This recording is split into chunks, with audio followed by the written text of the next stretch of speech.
Hello students, कैसे हैं आप। आज का हमारा टॉपिक है द नेगोशिएबल इंस्ट्रूमेंट्स एक्ट 1881। बहुत ही इंपॉर्टेंट टॉपिक है एग्जाम के पॉइंट ऑफ व्यू से। और कई बार स्टूडेंट्स की रिक्वेस्ट आती है कि सर ये टॉपिक समझने में थोड़ी सी प्रॉब्लम हो रही है, तो इस पूरी वीडियो सीरीज में we will talk about the negotiable instruments act 1881। हम इसके सारे प्रोविजंस और इसकी सारी केस स्टडीज को डिस्कस करने वाले हैं। तो नेगोशिएबल इंस्ट्रूमेंट्स का मीनिंग क्या होता है, मैं मीनिंग पे अभी आता हूं, लेकिन मीनिंग पे आने से पहले मैं आपको जरा ये बता दूं कि एक्ट आया कब था। This act came into force on first March 1882। 1 मार्च 1882 को ये एक्ट आया था। और इसका मेजर सोर्स क्या था? इसका मेजर सोर्स था English common law. English common law से इंडिया में नेगोशिएबल इंस्ट्रूमेंट एक्ट बना था। और इसको बनाने का पर्पस क्या था, किस पर्पस के लिए बनाया गया था? ये जो एक्ट है इसको बनाने का पर्पस ट्रेड और कॉमर्स यानी कि मर्केंटाइल पर्पस के लिए ये लॉ बनाया गया था। अब बात करते हैं जरा कि नेगोशिएबल का मतलब क्या होता है और इंस्ट्रूमेंट का मतलब क्या होता है। सो नेगोशिएबल मींस ट्रांसफरेबल। यहां नेगोशिएबल का मतलब नेगोशिएशन से नहीं है, नेगोशिएबल का मतलब है जो ट्रांसफर हो सके। इंस्ट्रूमेंट का मतलब क्या है? इंस्ट्रूमेंट का मीनिंग है रिटर्न डॉक्यूमेंट। तो नेगोशिएबल इंस्ट्रूमेंट का एक सिंपल सा मीनिंग निकल कर आया, एक ऐसा रिटर्न डॉक्यूमेंट जिसे फर्दर नेगोशिएट किया जा सके। लेकिन अब आपके दिमाग में यह सवाल जरूर आ रहा होगा कि सर हम इसे कितनी बार नेगोशिएट कर सकते हैं? जरा गेस कीजिए, इसे हम कितनी भी बार नेगोशिएट कर सकते हैं? यस, ये डिपेंड करता है कि उस इंस्ट्रूमेंट की मैच्योरिटी कब तक है। जितनी इंस्ट्रूमेंट की मैच्योरिटी होगी उतनी बार इसे फर्दर नेगोशिएट यानी कि ट्रांसफर किया जा सकता है। बस डिपेंड करता है कि उसकी मैच्योरिटी ड्यूरेशन कब तक की है। मान लीजिए अगर नेगोशिएबल इंस्ट्रूमेंट पे मैच्योरिटी 3 महीने की है तो उस 3 महीने में उसे n number of times endorse या नेगोशिएट किया जा सकता है। एंडोर्समेंट क्या होता है मैं उसकी बात आगे आपके साथ करूंगा। अब जरा ये देखते हैं कि नेगोशिएबल इंस्ट्रूमेंट्स में हम किसे इंक्लूड कर सकते हैं और किसे एक्सक्लूड कर सकते हैं। ये जानना बहुत इंपॉर्टेंट है और ये जानना बहुत ही आसान है। इसके जानने का बेस्ट तरीका क्या है? बेस्ट तरीका ये है कि हमें सिर्फ 3 सेक्शंस याद रखने हैं, promissory note, bills of exchange और चेक के सेक्शंस कौन से हैं? Section 4, section 5 and section 6। बस ये 3 सेक्शन। यहां मैं आपको ये बात बता दूं कि नेगोशिएबल इंस्ट्रूमेंट्स की डेफिनेशन गेस कीजिए कौन से सेक्शन में है। हर एक्ट की तरह इसमें नेगोशिएबल इंस्ट्रूमेंट की डेफिनेशन जो है वो सेक्शन 2 में नहीं है। हम मेजॉरिटी ऑफ द एक्ट्स में देखते हैं कि जो डेफिनेशन होती है वो सेक्शन 2 में होती है, लेकिन इस एक्ट में नेगोशिएबल इंस्ट्रूमेंट्स की डेफिनेशन सेक्शन 13 में गिवन है।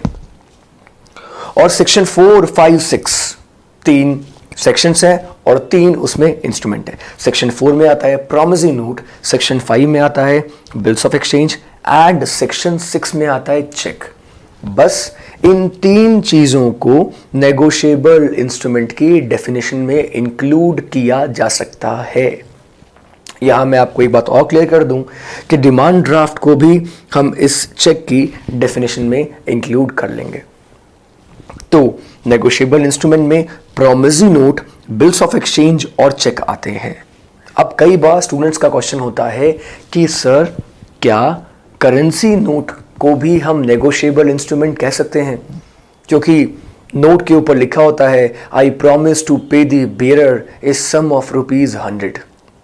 और वैसे भी नेगोशिएबल इंस्ट्रूमेंट या तो पेबल होगा बेयरर को या ऑर्डर, बेयरर और order. Now the question is कि बेयरर किसे कहते हैं?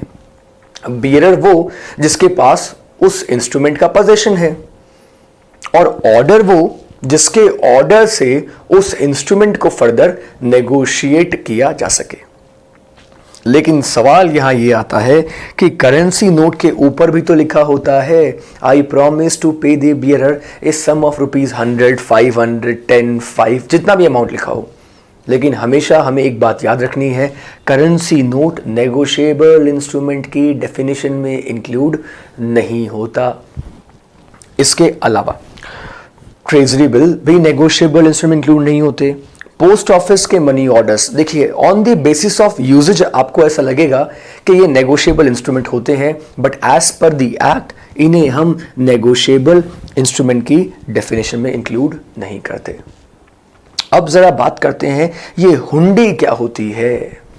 हुंडी के बारे में मैं आपको दो बातें बता देता हूं। पहली बात तो ये कि कई बुक्स में ऐसा लिखा होता है कि हुंडी is a bills of exchange, कई बुक्स में लिखा होता है हुंडी इज ए नेगोशिएबल इंस्ट्रूमेंट। मैं आपसे ये कहूंगा कि हुंडी is a negotiable instrument. Yes, ये बिल्स ऑफ एक्सचेंज की फॉर्म में भी हो सकता है या प्रोमिसरी नोट की फॉर्म में भी हो सकता है। तो इसे सर हुंडी क्यों कहा, इसे हमने प्रोमिसरी नोट या बिल्स ऑफ एक्सचेंज क्यों नहीं कहा, मैं इसका आंसर करता हूं।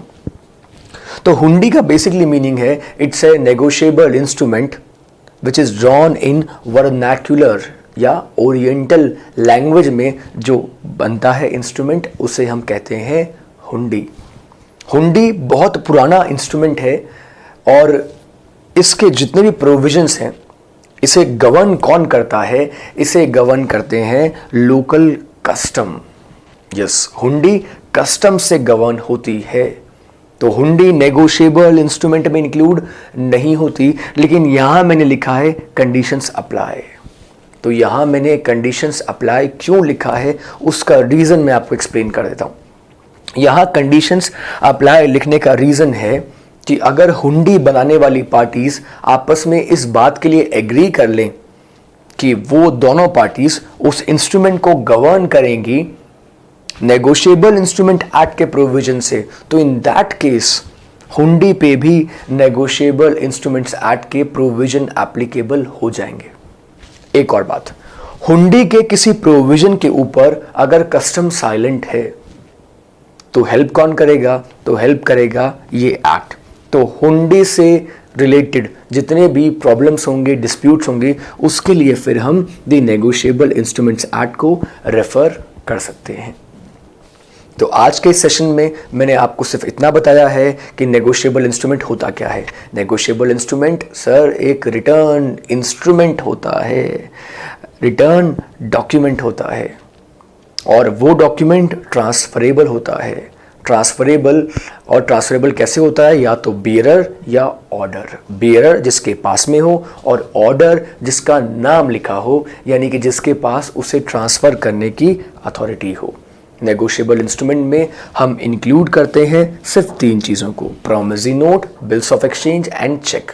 और चेक में ही हम इंक्लूड करेंगे किसको, डिमांड ड्राफ्ट को।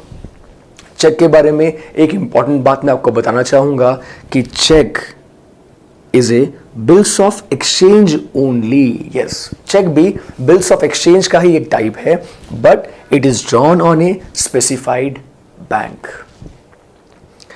अब इसके बाद इन द नेक्स्ट वीडियो हम लोग डिस्कस करेंगे कि बिल्स ऑफ एक्सचेंज कैसे बनता है, प्रॉमिसरी नोट कैसे बनता है, और उनका एंडोर्समेंट भी किस तरीके से किया जाता है। Keep watching for more videos. Thank you so much.